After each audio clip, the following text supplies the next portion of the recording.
మన దగ్గర ఏ బళ్ళకి spare parts దొరుకుతాయి? Activa, taxis, Splendor, all items, అన్ని బండ్లు. భయ్యా చేతకు కూడానా? కొన్ని రకాలు ఉంటాయి, అన్ని రకాలు ఉంటాయి. అంటే ఏ ఇయర్ టైప్ బళ్ళకి దొరుకుతాయి? ఆల్రౌండ్కి వచ్చే లేటెస్ట్ కూడా ఉంటాయి సామాన్.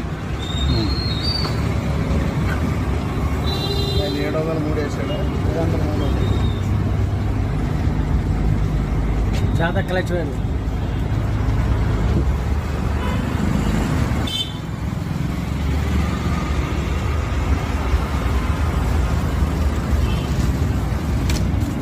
ఈ బజార్ని ఏమంటారు? ఈ స్ట్రీట్ని ఏమంటారు?